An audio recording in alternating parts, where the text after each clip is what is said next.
નમસ્કાર, પ્રાર્થના સંદેશ ન્યૂઝમાં આપનું સ્વાગત છે। નડિયાદની દિનશા પટેલ નર્સિંગ કોલેજના વિદ્યાર્થીના આપઘાતનો મામલો પહોંચ્યો જિલ્લા પોલીસ વડાની કચેરી। રવિવારે સાંજે જે પાટીલ નામના યુવકે કર્યો હતો આપઘાત, પરંતુ બુધવાર સવાર સુધી નડિયાદ ગ્રામ્ય પોલીસે નહોતી ફરિયાદ। યુવકે સુસાઇડ નોટમાં ક્લાસમાં મેડમ ખોટો પ્રેમ કરતા હોવાનો ઉલ્લેખ કર્યો હતો। આપઘાતની ઘટના બાદ ત્રીજા દિવસે પણ ફરિયાદ નહીં નોંધાતા બીમારમી તેમજ સમાજના આગેવાનો પહોંચ્યા જિલ્લા પોલીસ વડાની કચેરીએ। સમગ્ર મામલે પોલીસ દ્વારા ભીનું સંકેલ લેવાનો પ્રયાસ થતા હોવાનો સમાજના આગેવાનોએ આક્ષેપ કર્યો। રિપોર્ટર પ્રતિક ભટ્ટ, નડિયાદ। મારું નામ દિનેશભાઈ હીરાભાઈ મકવાણા, ખેરડા, સામાજિક આગેવાન। હવે અમારા ભત્રીજા નામે જય પાટીલ દિનશા નર્સિંગ કોલેજમાં અભ્યાસ કરતા હતા। એમને માનસિક ત્રાસ અને અસહ્ય પીડા આપવાથી એમણે સુસાઇડ કરેલ છે।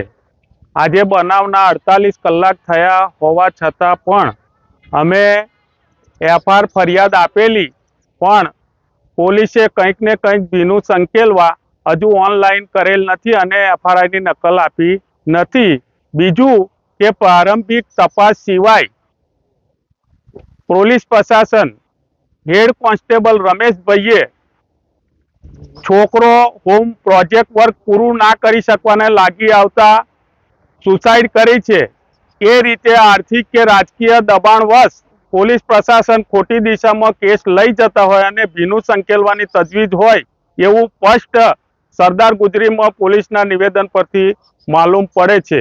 અને અમને જે આ કોન્સ્ટેબલને સસ્પેન્ડ કરે, આરોપીઓની ધરપકડ કરે અને બીજું કે અનુસૂચિત જાતિના હોય અને સામેવાળે પક્ષે રાજકીય અને સુવર્ણ પક્ષ હોય તો હજુ પણ આઝાદીના 77 વર્ષ પછી પણ આ જાતિવાદ માનસિકતા પ્રશાસનમાં હોય પણ એવું પણ દેખાય છે।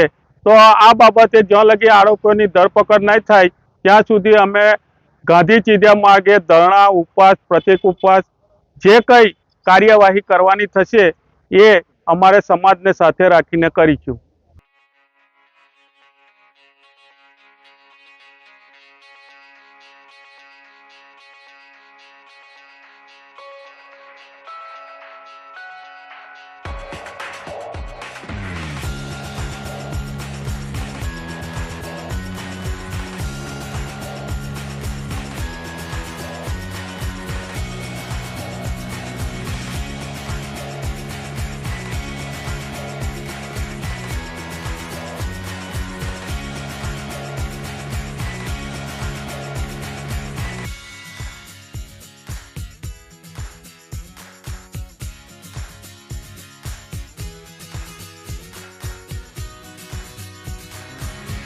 સંદેશ ન્યૂઝની તમામ લેટેસ્ટ અપડેટ્સ માટે ચેનલને હમણાં જ લાઈક, શેર અને સબસ્ક્રાઇબ કરો।